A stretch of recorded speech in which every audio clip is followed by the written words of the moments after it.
Un numéro spécial d'Historia vient d'arriver dans les kiosques. Il est dédié à Rome et aux empereurs de la démesure. De quoi donner des idées à Franck Ferrand. Bonjour Franck. Des idées d'empire ou de démesure? Les deux, oui. Bien sûr. Bon, mais vous savez, par les temps qui courent, il faut faire attention à ce qu'on dit. Bonjour Anissa, bonjour à tous. Je sais que vous êtes nombreux à apprécier nos incursions régulières dans l'histoire antique. Une période immense, fondamentale et non le moins qu'on puisse dire et qu'elle n'est guère présente sur les ondes. Nous recevons aujourd'hui le professeur Boriot de l'Université de Nantes pour évoquer quelques empereurs déréglés, à commencer par Caligula, dont je vais me faire un plaisir de vous brosser le portrait dans un instant.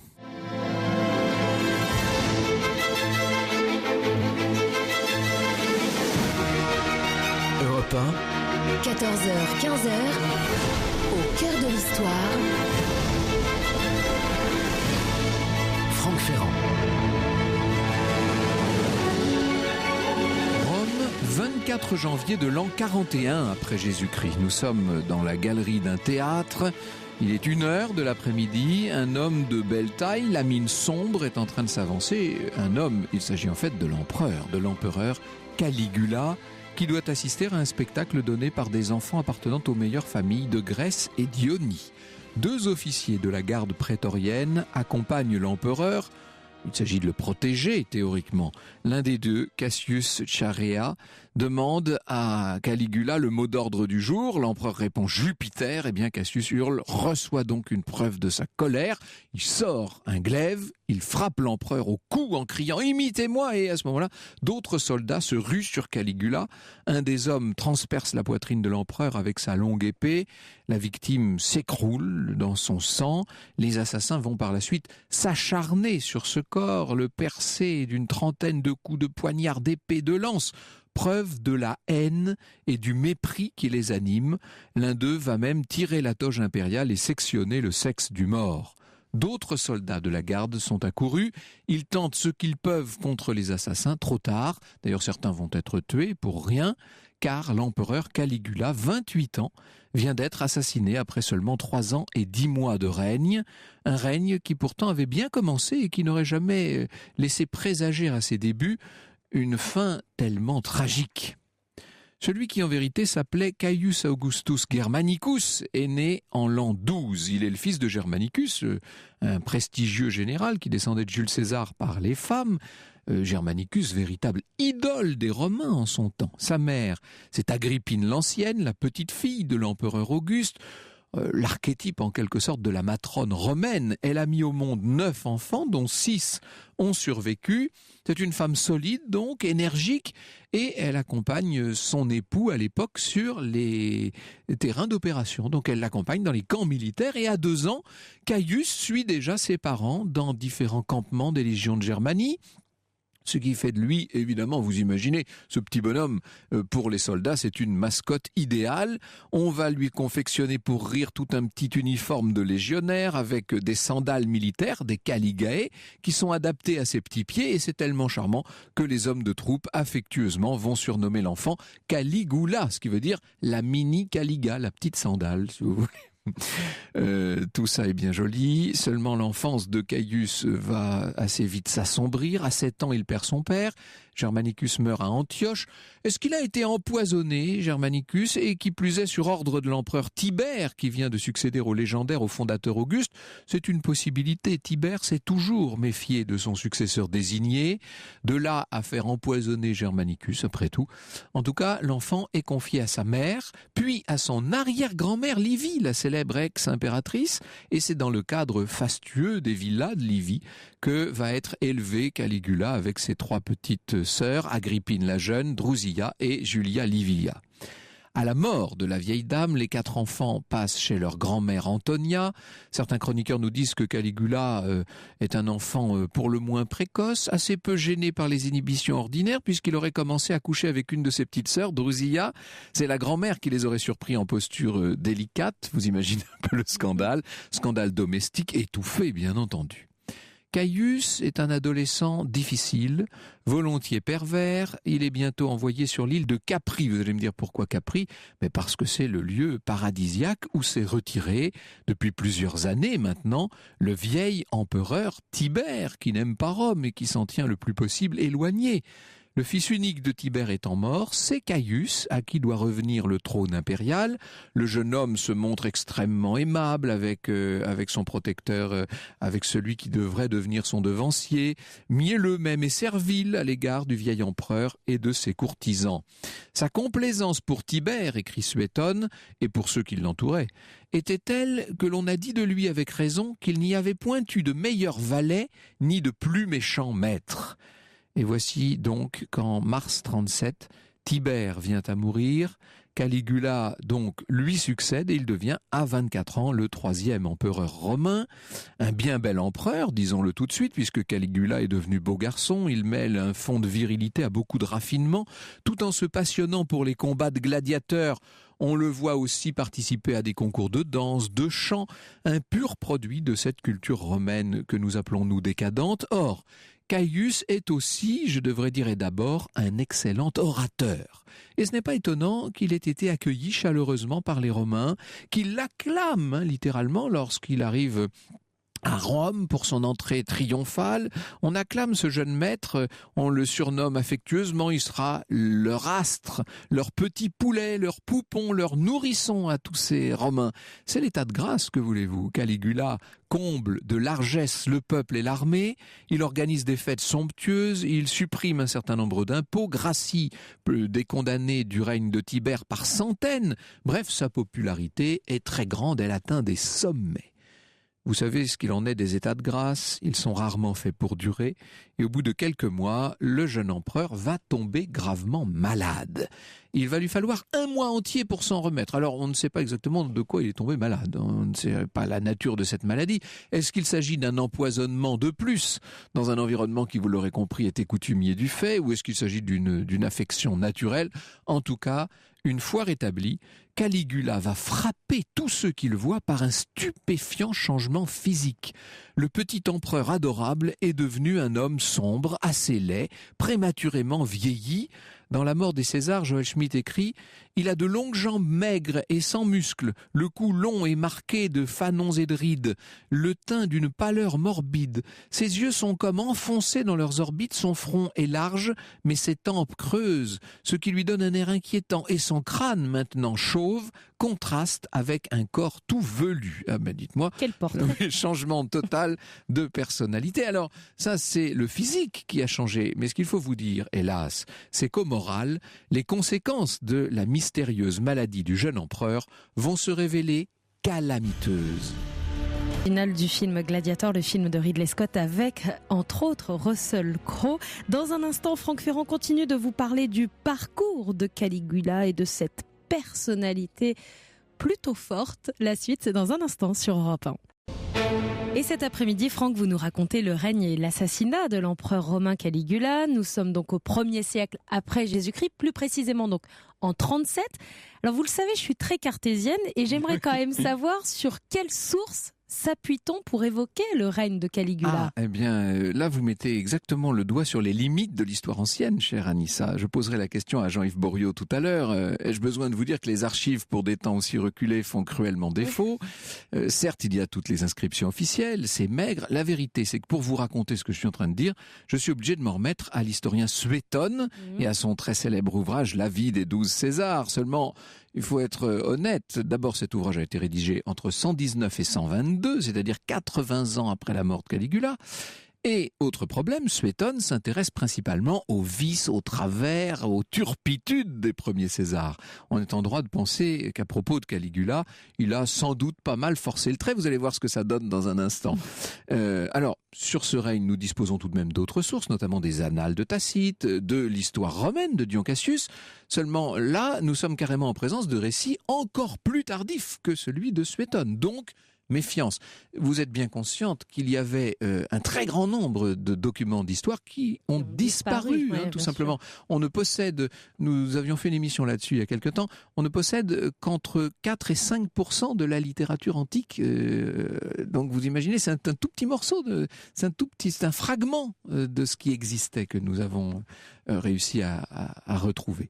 Ce qui paraît tout de même certain, c'est qu'après sa maladie, Caligula ait commencé à manifester des signes inquiétants, de déséquilibre. D'abord, il est totalement insomniaque. On ne le voit jamais dormir plus de 3 heures d'affilée. Alors, pourquoi pas, mais ça rend les choses un peu inquiétantes, ça. Qu'est-ce que vous voulez ? On le voit errer de longues heures pendant des nuits entières, invoquant la venue du jour. Il invite la lune à venir pour lui recevoir des baisers dans sa couche, partager sa couche. Enfin bon, on raconte que lors des banquets, Caligula avale d'énormes perles dissoutes dans du vinaigre. Ça nous rappelle Cléopâtre, dont nous parlions tout à l'heure, ainsi que des aliments qu'il fait couvrir d'une fine couche d'or. Vous savez, ça c'est le raffinement romain, vous me direz jusque-là, pourquoi pas. L'or néanmoins est une obsession chez Caligula. Il fait remplir, dit-on, des pièces entières, une salle du palais qu'il fait remplir de pièces d'or, et il arpente pieds nus la pièce pendant des heures. Durant 3 jours, il jette des poignées de pièces d'or à la foule depuis le sommet d'une basilique. L'empereur porte également des robes de soie quasiment transparentes, donc vous imaginez un peu le tableau, qui sont brodées d'or et de perles. Le moins qu'on puisse dire, c'est qu'il ne manque pas d'idées farfelues. Il projette par exemple d'aller construire au sommet des Alpes une ville entière, de percer aussi un canal dans l'isthme de Corinthe. Et pourquoi pas, n'est-ce pas ? On a vu ce que ça pouvait donner après tout. Il est assez visionnaire d'une certaine manière, ce Caligula. Il a l'intention aussi de faire surélever un certain nombre de plaines pour faciliter l'accès à certains cols. Bref, on le voit par exemple, il veut traverser la baie de Naples à cheval. Alors on lui explique que ça va être extrêmement difficile, mais qu'importe. On réquisitionne tous les bateaux de commerce disponibles, des centaines de bateaux que l'on fait installer côte à côte, vous savez, arrimés les uns aux autres. Ça fait une sorte de pont flottant qu'on couvre de terre pour permettre à l'empereur d'arpenter la baie de Naples pendant 2 jours. Il va et vient à cheval sur sa route improvisée, il est très content. Et au moment de la conquête de la Bretagne, l'actuelle Grande-Bretagne, Caligula va faire sonner le rassemblement un matin, comme s'il allait donner l'assaut, vous savez. Alors vous imaginez les légionnaires qui se préparent, etc. Et là, on leur donne l'ordre suivant. Ramassez des coquillages et remplissez-en vos casques. Nous devons rapporter au Capitole et au Palatin ces dépouilles de l'océan. Je n'ose même pas imaginer la tête des légionnaires. Bref, peu à peu, Caligula perd toute crédibilité. Il devient la risée de ses armées, ce qui est toujours très grave, mais du peuple aussi. Il se prend pour un dieu, ce qu'il a encore dans les pratiques de l'Empire romain naissant n'a rien de si étonnant. Il veut qu'on le divinise. Il importe par exemple de Grèce un certain nombre de statues des plus grandes divinités, et alors on remplace la tête des statues par la sienne. Il veut être une sorte de dieu vivant, et d'ailleurs en public, il adopte les attributs propres à chaque dieu. Le caducée de Mercure, la couronne d'Apollon, selon les circonstances et selon l'humeur du jour. J'allais dire selon l'humeur de l'heure, parce qu'il n'y a pas une humeur par jour chez Caligula, il y en a 30. On le voit transformer le temple de Castor et Pollux à Rome, merveilleux petit temple, en un oratoire à sa gloire. Une statue en or du dieu empereur est même dressée, revêtue chaque jour d'un costume qui est exactement semblable à celui que porte l'empereur. Vous voyez un peu. Sa passion pour l'Orient, en général, et tout particulièrement pour la civilisation égyptienne, va prendre des proportions extravagantes. Alors, si vous avez entendu l'autre jour l'émission que nous avons consacrée à Octavie, et d'une manière générale à la grande réforme du règne d'Auguste, vous voyez à quel point c'est un virage complet. C'est-à-dire qu'après l'espèce de pureté romaine du règne d'Auguste, on en revient à ce qui était en quelque sorte l'idéal d'Antoine, c'est-à-dire à ce monde égyptien. Il va transformer la Respublica romaine en monarchie à l'orientale, dit-on dans les rangs du Sénat, où quand même les pitreries de l'empereur commencent à agacer pas mal de monde. On le voit introduire la pratique de la prosternation. Vous imaginez comme les empereurs sont ravis de venir lui baiser les pieds. Sa vie personnelle d'ailleurs est tout aussi extravagante. Souvenez-vous que dans son adolescence, il avait déjà eu des comportements un peu bizarres. Et bien après la mort de sa première épouse, on le voit assister aux noces de Pison et de Livia Orestilla. Il trouve la fiancée à son goût, eh bien, il s'empare d'elle en pleine cérémonie, Il force Pison à lui céder son épouse, et puis au bout de quelques jours, il la répudie. Quelques mois plus tard, il enlève à son mari une belle femme, Lolia Paulina, qu'il prend là encore pour femme et qu'il renvoie comme une malheureuse. Après quoi, Caligula va s'en prendre à Caesonia Milona, une femme plus âgée que lui, déjà mère de 3 filles, connue pour ses mœurs légères. Il l'enlève à son mari, bon, vous me direz, c'est devenu presque une habitude. Il l'épouse et va naître de leur union une fille, Julia Drusilla, et Suétone dit qu'elle serait née le jour du mariage de ses parents, vous voyez un peu. Caligula a sans doute également eu des liaisons incestueuses avec ses 3 sœurs, ça ne vous surprendra même plus maintenant. Également des relations avec son beau-frère, sans oublier toutes sortes de liaisons avec toutes sortes de prostituées, ES ou ES, peu importe. Il se rend parfois dans des maisons closes, déguisé en femme, il met une perruque, porte des vêtements très amples, très transparents, je vous l'ai dit. Bref, il faut admettre qu'il y a maintenant à la tête de l'Empire romain un véritable dingue. Et pour cette émission consacrée aux empereurs fou, vous avez décidé, Franck Ferrand, de nous parler de Caligula, ce mégalomane égocentrique, cet homme fou, on peut résumer ça comme ça. Oui, enfin fou, je ne sais pas, mais très particulier, c'est le moins qu'on puisse dire, très sadique. Il n'aime rien tant qu'humilier son entourage et ses cibles favorites sont les puissants, les aristocrates, les chevaliers, les sénateurs, tous les patriciens, si vous voulez, les membres de l'ordre équestre. Catherine Salle, dans l'article qu'elle consacre à Caligula, dans le numéro spécial d'Historia qui nous intéresse, nous dit « Lors de ses promenades, il oblige des sénateurs à courir près de sa voiture. » Imaginez les gros sénateurs en train de courir. L'image est assez drôle. Voir ces vénérables messieurs empêtrés dans leur toge, dans la poussière, le fait mourir de rire. D'honorables citoyens sont enfermés dans des cages où ils doivent se tenir à 4 pattes comme des bêtes. Une nuit, 3 anciens consuls sont convoqués au Palatin. Tout tremblants, les 3 vieillards doivent monter sur une estrade et soudain, au son d'une musique tonitruante, Caligula, vêtu d'une robe transparente, se met à danser et demande à ses 3 autres ce qu'ils pensent de ce nouveau pas de danse qu'il a inventé. Vous voyez un peu. Alors on connaît bien sûr l'anecdote de la nomination de son cheval préféré, Citatus, au rang de consul, manière d'insulter publiquement les magistrats romains. Pour humilier les sénateurs, ajoute Catherine Salle, il invente une distraction érotique de fort mauvais goût.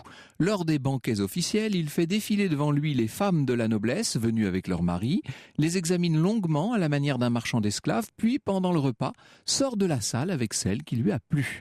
Il revient ensuite avec la malheureuse élue et devant le mari consterné mais muet, loue ou critique ouvertement point par point ce qu'il a trouvé d'agréable ou de déplaisant dans le physique de la dame avant de décerner une note à sa façon de faire l'amour. Il va jusqu'à installer un lupanar dans son palais, dans lequel les passes, dit-on, coûtent très cher. Dans les banquets, Caligula s'en donne à cœur joie pour humilier son entourage. Un jour, il rit. Alors les consuls qui sont à côté de lui demandent ce qu'il fait rire et il répond « Oh, c'est que je pense que sur un simple coup de tête, je peux vous faire égorger tous les 2 à l'instant. » Vous imaginez quand même que tout ça commence à inquiéter les gens. Ils se lèvent parfois la nuit pour aller dans les souterrains du palais assister aux tortures et aux exécutions des prisonniers, raconte Joel Schmidt. Ah, comme il aime entendre leurs hurlements, leurs râles et voir leur visage blêmir sous la mort. Entre parenthèses, ça me fait rire de voir ce genre de notation tirée on ne sait d'où, puisqu'encore une fois, on a très peu de sources. Bref, il est arrivé, nous dit-on, que Caligula oblige des sénateurs à percer de leur poinçon un de leurs collègues, à l'étriper. Ensuite, on fait traîner les entrailles et les membres du malheureux par les rues de Rome. Et pendant plusieurs jours, on le voit faire battre avec des chaînes un intendant des jeux. Si, par exemple, il trouve un repas trop long, il lui est arrivé d'envoyer chercher dans les cachots des condamnés à mort et de les faire décapiter. Ça pimente un peu le repas, si vous voulez. Bref. La situation devient intenable. Dites-vous que sur un plan financier, les caisses sont complètement vides. L'empereur a tout dépensé pour bâtir des demeures somptueuses, pour fabriquer des galères qui sont de véritables palais flottants avec des portiques, des thermes, des jardins flottants. Caligula a même mis en vente une partie du patrimoine national pour financer tout ça. Le peuple est accablé d'impôts et de taxes et un peu plus de 3 ans et demi après son avènement, on peut dire de Caligula qu'il s'est mis tout le monde à dos. On ne l'appelle plus maintenant que la chèvre. C'est fini le petit poulet, on en est loin là, maintenant. En janvier 41, Caligula, avant d'un complot, il fait ordonner quelques exécutions pour l'occasion. Un astrologue lui annonce une mort prochaine et violente, mais lui est convaincu d'être immortel. Le voici dormant dans la nuit du 23 au 4 janvier dans la chambre impériale où il fait allumer une lampe à huile, nous dit Joël Schmitt. Il rêve alors qu'il se trouve au ciel, à côté du trône de Jupiter, et que ce dieu, le poussant de l'orteil du pied droit, le lance sur la terre. Il se réveille furieux et maudit ce dieu qui ose le dominer. Ça, ce n'était qu'un rêve. Un rêve sans doute prémonitoire pour le tyran barbare, puisqu'il n'a plus désormais que quelques heures à vivre. Bonjour Jean-Yves Boriot, merci beaucoup d'être avec nous. J'ai énormément de questions à vous poser aujourd'hui. Et cet après-midi, vous avez décidé, Franck, de nous parler de ces empereurs fous, avec notamment l'histoire de Caligula que vous venez de nous raconter.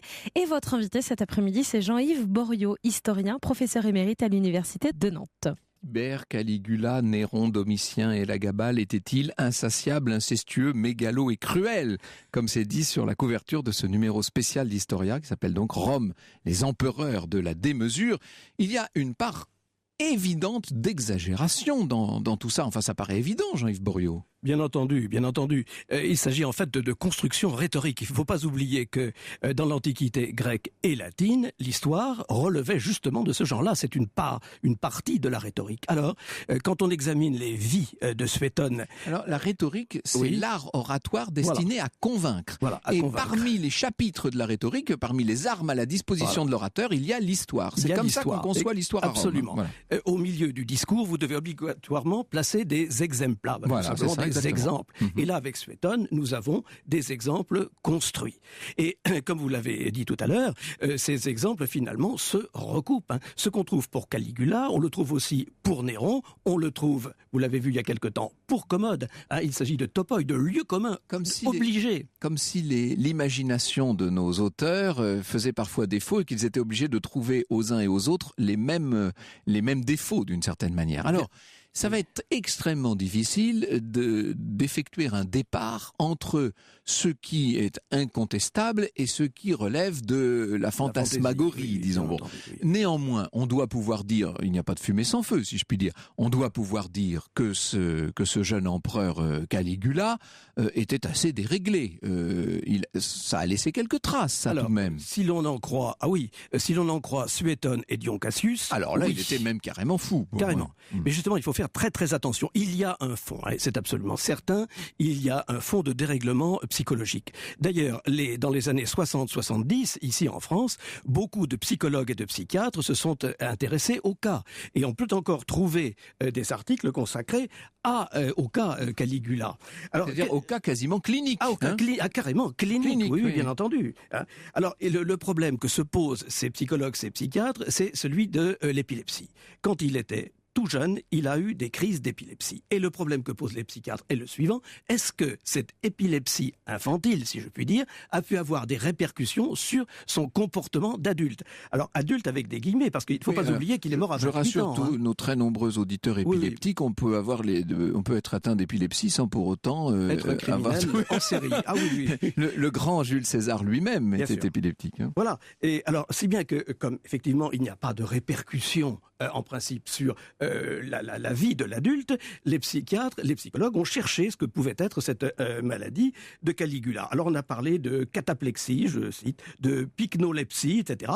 Et on a parlé de l'amoralisme du psychopathe. Et en fait... En gros, les psychiatres sont d'accord sur un point, c'est quelqu'un qui souffre d'incontinence affective, je cite. Voilà. C'est-à-dire que c'est quelqu'un qui n'a pas véritablement de surmoi.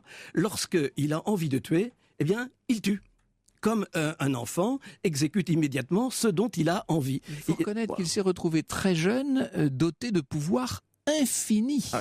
Et donc, ça doit être assez perturbant pour un psychisme un peu délicat ou un peu fragile comme le sien, que de savoir que, quelle que soit la sentence qu'il prononce, elle va être exécutée. Ça doit donner une sorte de vertige. C'est passionnant pour les auteurs. Ça, d'ailleurs, certains vont s'en emparer, bien entendu. Bien entendu. Et il ne faut pas oublier que Camus fait dire à Caligula, c'est drôle, quand je ne tue pas, je me sens seul. Oh, c'est incroyable. Incroyable. Alors, si on veut expliquer les choses, non pas les comprendre, mais les expliquer, je crois qu'il faut revenir quand même sur un épisode dont vous avez parlé, c'est-à-dire ce stage obligé à Capri. auprès d'un empereur qui est complètement paranoïaque. Il n'est pas tendre, c'est le moins qu'on puisse dire. Il ne faut pas oublier que Tibère, lorsqu'il convoque des devins dans son palais de Capri, le devin qui vient de lui parler de son avenir, ce devin doit rentrer en passant par une passerelle au-dessus d'un ravin, et en général, cette passerelle, on la fait pivoter, et le devin se trouve précipité dans la mer. Pour ne pas qu'il puisse aller raconter ce qu'il avait dit à l'empereur. Et selon la légende, il n'y en a qu'un qui s'en serait tiré, évidemment, puisque après à la fin de leur entretien, Tibère aurait dit au devin en question, bon, écoute, prévois toi-même ton avenir immédiat. Et là, comme le devin est passé par toutes les couleurs de l'arc-en-ciel, voyant ce qui risquait de lui arriver, Tibère l'aurait sauvé et ce serait gracié, l'aurait gracié, d'autant que ça aurait été peut-être un de ses maîtres, enfin peu importe. Donc, ce gamin qui se retrouve là, qui sait qu'il est le successeur désigné de Tibère, qui doit ramper littéralement devant Tibère, n'est pas, le moins qu'on puisse dire, c'est qu'il n'est pas aidé. On ne va pas le préparer à régner. Voilà, c'est ça le point important. Ces gens qui arrivent très jeunes au pouvoir, Commode à 19 ans, Néron à 17 ans, ne parlons pas d'Élagabal à 15 ans, ce sont des gens qui arrivent au pouvoir. C'est des ados qui arrivent au pouvoir. Et voilà, ados. Et on leur donne un pouvoir immense, en fait. C'est ça qui est incroyable. Et il n'y a pas de contre-pouvoir, parce que le Sénat, depuis longtemps, est muselé. Et vous avez parlé de la haine et du mépris de Caligula à l'égard du Sénat, mais c'est tout à fait fondé, effectivement. Et il va constamment humilier ces sénateurs. Vous avez évoqué plusieurs épisodes qui vont dans ce sens-là. Les sénateurs, en fait, ne peuvent plus jouer leur rôle de contre-pouvoir. C'est ces gens de la classe sénatoriale qui sont de grands propriétaires terriens et qui ont eu longtemps le pouvoir sous la, entre guillemets, république, la libera civitas. Eh bien maintenant, ils n'ont plus aucun rôle politique. Alors ça, là, nous abordons l'histoire au sens propre. Nous quittons la petite histoire et l'anecdote de Suétone pour entrer dans la grande histoire incontestable. On peut dire de Caligula que pour des raisons qui nous échappent peut-être aujourd'hui, en tout cas, il a de plein fouet heurté l'autorité de l'ordre patricien. Et donc ça, il s'est mis à dos toutes les plus grandes familles de Rome. Il ne pouvait pas survivre à une chose pareille. Non. Il a régné 3 ans. Mais ces 3 années ont été des années de combat entre ces sénateurs qui sont toujours autour de lui. Et ça, Camus le montre bien dans sa pièce. Ces sénateurs sont toujours là, ils font partie de sa cour. Et ces gens-là, pour fluidifier, si je puis dire, la vie politique de Rome à ce moment-là, n'ont qu'une solution, le meurtre. Il ne peut pas y avoir de démission d'un empereur. Non, il n'y a que cela. Alors, évidemment, on en arrive comme ça à on voit toute la haine de Caligula à l'égard des sénateurs, mais elle est parfaitement partagée. On a fait une étude très intéressante il y a quelques années démontrant que, en tout cas dans les meurtres imputés à Caligula, ne figurent que de hautes personnalités. Voilà. C'est-à-dire qu'il ne tue jamais de gens du peuple quand même. C'est ça qui est très intéressant. Il ne tue que des sénateurs ou de grands des consuls, des gens importants. Donc en quelque sorte, il a déclaré la guerre aux élites, si je puis dire. C'est tout à fait de saison, ça, ce qu'on est en train de raconter. Absolument. Et il faut bien voir que tout cela se passe sur un espace extrêmement restreint. Le Palatin, c'est petit. Et là, il faut imaginer tous ces gens, toutes ces factions qui se heurtent. Il y a la faction impériale, il y a la faction d'une ancienne épouse, il y a les sénateurs qui sont là constamment, et tout ça en lieu clos. C'est un huis clos permanent, et les meurtriers côtoient tous les jours leurs futures victimes. C'est absolument terrible. C'est-à-dire que l'or, la soie, le marbre sont omniprésents, mais le sang l'est aussi. Le sang, effectivement. Et l'or dont vous avez parlé tout à l'heure, cet or est omniprésent. La auris craphames, la fin sacrée de l'or. Oui. Et d'autant que vous avez évoqué ce goût de Caligula pour l'Égypte. Vous avez évoqué cette égyptomanie qui est en vogue donc à Rome. Ça va très loin parce que pour les Égyptiens, l'or, c'est la chair des dieux. Alors quand Caligula va piétiner ainsi l'or, il s'imprègne, en quelque sorte, il a le sentiment de s'imprégner de cette chair divine. Alors vous voyez que ça aussi, c'est encore quelque chose qui relève d'un dérèglement. Cette dimension religieuse est capitale. Elle explique peut-être le personnage mieux que toutes les autres. Nous allons y venir dans un instant. Une émission passionnante cet après-midi consacrée à Caligula et les empereurs fous. C'est pas moi qui le dis, c'est sur Twitter. Vous êtes nombreux à trouver cette émission passionnante, comme Philippe qui vient d'écrire passionnant ce hashtag ACDH aujourd'hui. Continuez à nous parler, à poser vos questions sur Twitter et sur la page Facebook Au cœur de l'histoire.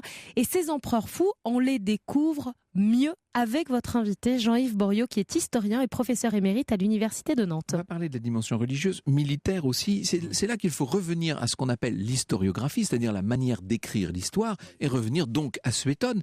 Quel intérêt Suétone pouvait-il avoir à noircir ainsi la figure des 12 premiers Césars ? Eh bien, ça fait partie de la damnatio memoriae, qui est infligée par les historiens qui ont... La damnation de mémoire, si l'on peut dire. Condamnation de mémoire. Condamnation à l'oubli, de ces Julio-Claudiens qui sont honnis par Tacite, par les grands historiens du parti sénatorial ou du parti équestre, qui se vengent a posteriori. Il ne faut pas oublier la phrase de Chateaubriand, c'est en vain que Néron prospère, Tacite est déjà né dans l'Empire. Autrement dit, la vengeance s'organise effectivement a posteriori contre ces empereurs Julio-Claudiens, et avec un point très important, on néglige totalement, comme vous l'avez dit, la dimension militaire de leur règne. Et là, il y a cette caricature qui nous est imposée par Suétone à propos de l'expédition avortée, dit-il. En Bretagne. C'est ça. Parce qu'il nous décrit... donc en Angleterre. En Angleterre, voilà. Il nous décrit les armées de Caligula en formation sur la côte, les balistes, les catapultes, tout ça s'est installé et tout. Bon... Et puis tout d'un coup, on décide que ça y est, c'est fini, et tout le monde s'en va. Mais dans toutes les armées du monde, ça porte un nom, ça s'appelle des manœuvres, ça, bien entendu. Alors, oui, donc tout est ainsi. C'est-à-dire qu'on tourne à la dérision des choses qui par ailleurs peuvent être parfaitement normales, en fait. Oui. Et de quelques anecdotes qui ont dû être glanées ici et là, parce qu'il est évident que Suétone travaille à partir d'un matériau et d'archives. Les archives étaient très importantes. On va essayer de tourner les choses pour les porter en quelque sorte pour assombrir l'image de l'empereur et d'une façon plus générale de tous ces Césars, de tous ces Julio-Claudiens en fait, tous ces premiers là. En fait. Ça, il y a eu effectivement, il y a eu après la fin donc des Julio-Claudiens toute une entreprise de dénigrement, et cette entreprise de dénigrement s'accompagne évidemment de facto d'une entreprise de promotion des empereurs suivants. Quand on dit du mal de Caligula, on dit du bien de facto d'Adrien. Bien sûr. Donc tout cela. Donc des Antonins. Il y a quand même un Antonin Commode, si je ne m'abuse, auquel vous avez d'ailleurs consacré un article dans ce numéro spécial d'Historia, qui n'est pas très présentable. On va y venir si vous voulez tout à l'heure. Un mot sur l'organisation générale de l'Empire qui, et c'est tout le paradoxe de cette période, on a l'impression que Rome continue d'aller très bien. C'est-à-dire que c'est complètement déréglé au sommet dans les allées des palais impériaux, mais l'Empire lui-même est à son apogée à ce moment-là. Comment expliquer cette dichotomie, ce paradoxe? Alors là, effectivement, l'administration de l'Empire, elle est au plus haut sommet, organisée et réalisée par des fonctionnaires, de très hauts fonctionnaires. Qui eux ont tout à fait la tête sur les épaules. Qui sont en général des affranchis, donc qui dépendent directement... Des esclaves affranchis. Des esclaves affranchis, qui ont suivi, eux, des cours dans une école qui se trouve d'ailleurs sur le Bas-Latin, qui forment les libellites, etc., les hauts secrétaires qui rédigent toute la correspondance de l'empereur, qui s'occupe des affaires économiques. Il y a également sur place un personnel administratif de qualité dans les provinces. Et tout ça, ma foi, fonctionne comme cela peut. Alors, le point quand même important, c'est vous en avez parlé tout à l'heure, c'est l'argent, c'est la monnaie qu'il faut de temps en temps dévaluer, parce que tout ça coûte très cher. Et on va arriver, vous parliez de Commode tout à l'heure, on va arriver à un moment de l'Empire où 90% du budget impérial est consacré à l'armée.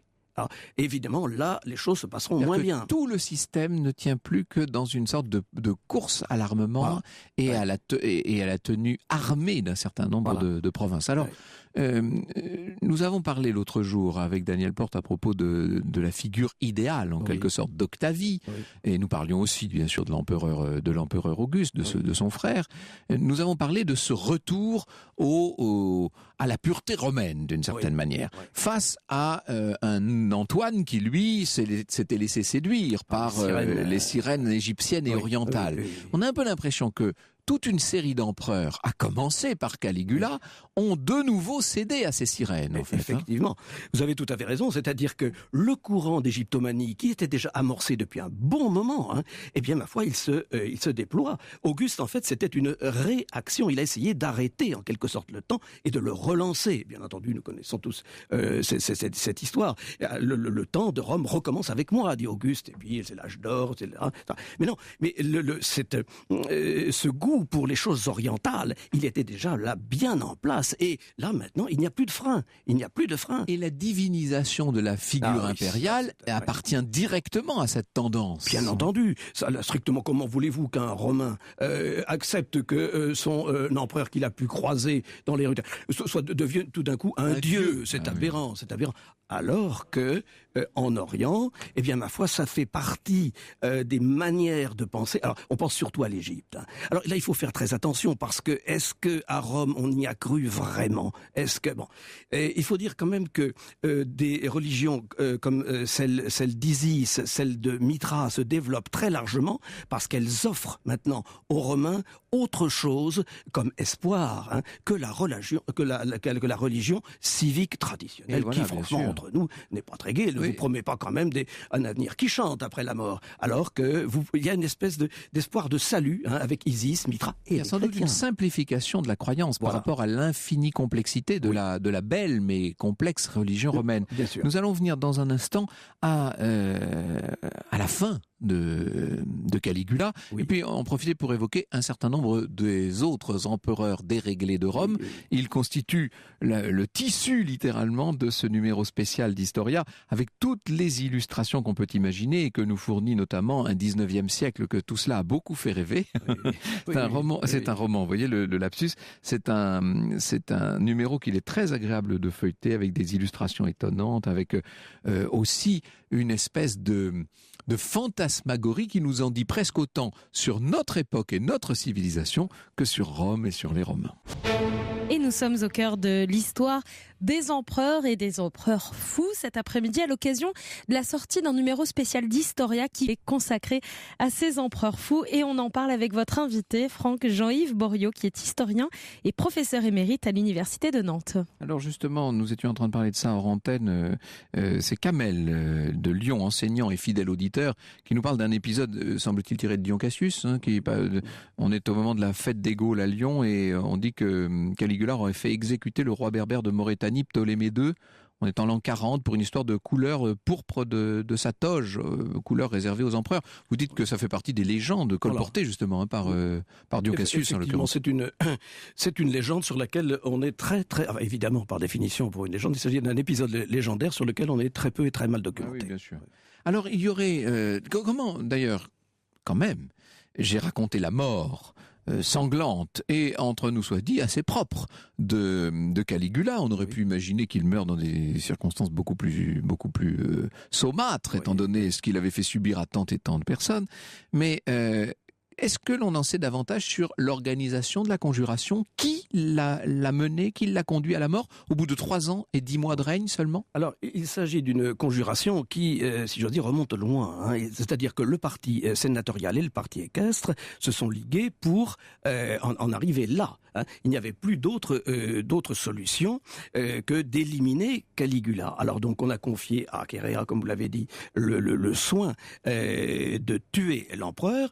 Et en fait, ce récit de Suétone, il est complété par d'autres récits et qui vont dans le même sens, même si certains éléments ne concordent pas. Mais ce qu'il y a de terrible dans cette affaire, c'est que tout nous est raconté comme s'il s'agissait d'un sacrifice. Et tout le rite est là. Vous savez que le sacrifice se fait en 2 temps. Il y a un coup pour assommer, un coup pour tuer. On a ça en 2 temps, chaque fois, avec des paroles rituelles. Et après, il y a un épisode que vous n'avez pas, par souci de décence, cité. C'est un épisode selon lequel il y aurait eu des rites d'homophagie. Oui, c'est ça. On aurait mangé de la chair de Caligula. Et oui, on a tout ce qui est sacrificiel dans cette histoire-là. Il s'agit de montrer que Caligula est une bête et qu'on le traite comme tel. Je disais propre, finalement, c'est Oui, peut-être pas le mot qui convient. Pas si propre que ça. Alors, vous évoquez dans ce numéro spécial d'Historia toutes sortes de personnalités. La sœur de Caligula, d'ailleurs, épouse de Claude, Agrippine la jeune, Oui. à ne pas confondre avec l'autre, la matrone Agrippine, bien entendu, qui, elle, est une sorte de monstre d'ambition. Vous parlez de Néron, sur lequel nous ne reviendrons pas aujourd'hui, puisque on a eu l'occasion d'en parler déjà énormément. Évidemment, les Julio-Claudiens ne sont pas les seuls visés, puisque chez les Flaviens, il est question également de Domitien, dont la réputation est déplorable en Occident pour des raisons évidentes, puisqu'il est le grand persécuteur des chrétiens, ce Domitien, bien entendu. Personnage très intéressant, qui avait choisi un peu comme modèle une chevalerie de l'époque, si je puis dire, qui est la gladiature, un peu comme votre commode. Oui. Alors ça, c'est un point important, effectivement. La gladiature, il ne faut pas se la représenter comme une classe reluisante. Les gladiateurs sont parmi les gens les plus déclassés de toute la société romaine. Il n'y a plus rien au-dessous. Lorsque un de vos esclaves commet une faute grave, eh bien, vous pouvez le vendre comme gladiateur. En général, il ne fait pas une carrière très très très longue là-dedans, mais les gladiateurs sont des gens totalement méprisés et méprisables. Alors justement, quand on veut montrer que Domitien et Commode sont de mauvais empereurs, eh bien, on met en valeur les relations qu'ils entretiennent avec le monde de la gladiature. Et le plus terrible, c'est Commode. Commode n'était véritablement à l'aise, vous avez dû l'évoquer, que au milieu des gladiateurs. Les siens, on pourrait presque dire. C'était les siens, effectivement. Ça, oui. Alors, on pourrait parler, enfin non, on ne pourra pas parce qu'on n'a pas le temps, de Caracalla, d'Élagabal ou Héliogabal, du fait de son culte, du culte qu'il rendait au soleil. J'aimerais que nous nous attardions sur un personnage totalement inattendu et qui clôt ce numéro spécial d'Historia. Je vous avoue que ça m'a au début un peu étonné. En fait, c'est très intéressant. L'article, c'est vous qui le signez, Jean-Yves Bourriaud. Le dernier empereur, et l'empereur en question, c'est Mussolini, nous dites-vous. Oui, effectivement.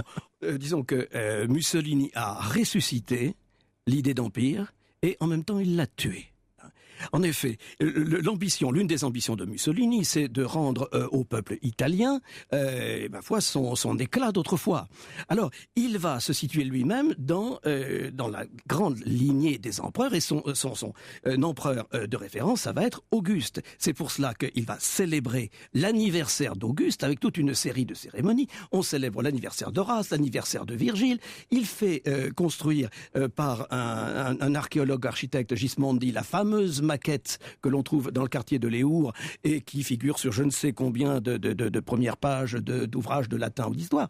Et il va remodeler Rome pour essayer de mettre en valeur la Rome impériale. Et justement, il va dégager ce qu'il va appeler la Via dei Fori Imperiali, la rue des Forats impériaux, et la Via dei Triumphi pour permettre les grands triomphes de l'époque contemporaine qui vont prendre évidemment qui vont prendre la suite de ces grands triomphes supposés en Afrique. Merci beaucoup, Jean-Yves Bourriaud. Vous avez donc largement contribué, avec Catherine Salle, avec quelques autres, à ce numéro spécial d'Historia intitulé « Rome, les empereurs de la démesure ». Vous avez publié l'année dernière, il faudra qu'on en parle, un Machiavel chez Perrin et est en préparation. Il va sortir incessamment un ouvrage sur les Borgia, sous-titré « La pourpre et le sang ».